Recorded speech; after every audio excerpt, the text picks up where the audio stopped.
Laptop எப்படி வந்து assemble பண்ணுறது, டிஅசம்பிள் பண்ணுறது அப்படின்ற ஒரு டாபிக் தான் நம்ம பார்த்துட்டு இருக்கோம்.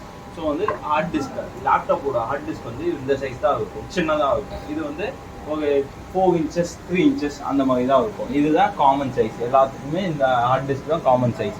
அதே மாதிரி வந்து பார்த்தீங்கன்னா ரேமுமே வந்து பார்த்தீங்கன்னா இந்த சைஸ் சின்ன சைஸ் இருக்கும். இது வந்து ஸ்லாட் வந்து என்ன சொல்லுவாங்க பார்த்தீங்கன்னா, இதுதான் ரேம் ஸ்லாட்டு. ஸோ வந்து இது வந்து பார்த்தீங்கன்னா SODIMன்னு சொல்லுவாங்க, small outline dual inline memory module. இதுதான் லேப்டாப்ஸில் இதில் 220 பின் இருக்கும். இதில் வந்து கீழே இருக்கிறது தான் பின்ஸ்ன்னு சொல்லுவாங்க. ஓகேவா? ஸோ வந்து ஹார்ட் டிஸ்க்குக்கான இடம் எடுத்தாச்சு. ஸோ இது வந்து ரேம் வந்து நம்ம கட்டி வச்சுருக்காது. இந்த இடம் வந்து பார்த்திங்கன்னா பேட்ரிக்கான இது இடம். ஸோ வந்து நம்ம வந்து இதுக்கு முன்னாடி வந்து கொஞ்சம் எல்லாத்தையும் கட்டி வச்சுருக்கோம்.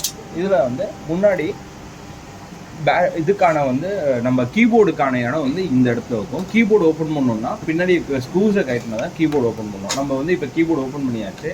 அது இல்லாமல் சிஸ்டம் வந்து உள்ளே இருக்கிறதெல்லாம் எப்படி கட்டலாம் அப்படின்றதுக்காக நம்ம இப்போ வந்து பார்க்கலாம். ஓகேவா?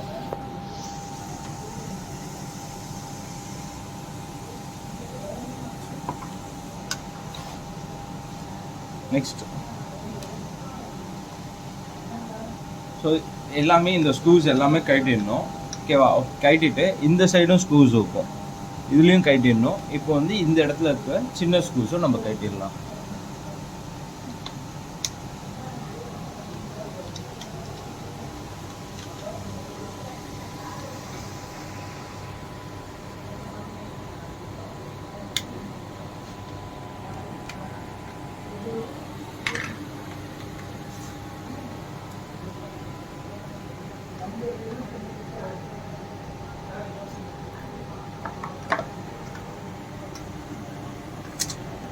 அது இல்லை, வந்து நம்ம வந்து கீபோர்டை வந்து கட்டணும் அப்படின்னா இந்த கேப்பில் வச்சு தான் கட்டணும்.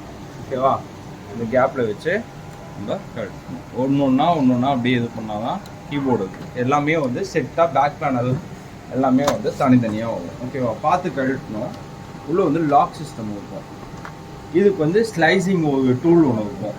அந்த ஸ்லைசிங் வச்சு பண்ணலாம், இல்லை ஐடி கார்டோட திக்னஸில் தான் இருக்கணும், அதை வச்சு நம்ம வந்து கட்டலாம். ஓகேவா?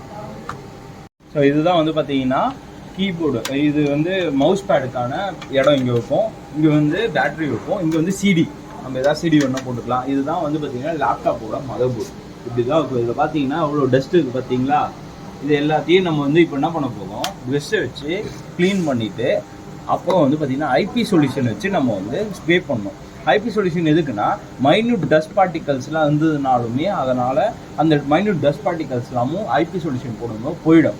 ஓகே? ஸோ இது பாருங்கள், இவ்வளோ டஸ்ட் இருக்குது. இவ்வளோ டஸ்ட் இருந்ததுன்னா சிஸ்டம் வந்து என்ன ஆகும்னா, பூட் ஆகும்போது ரொம்ப ஸ்லோ ஆகி நம்மளுக்கு வந்து திருப்பி வந்து ப்ராசஸர் வந்து ஸ்லோ ஆகிடும்.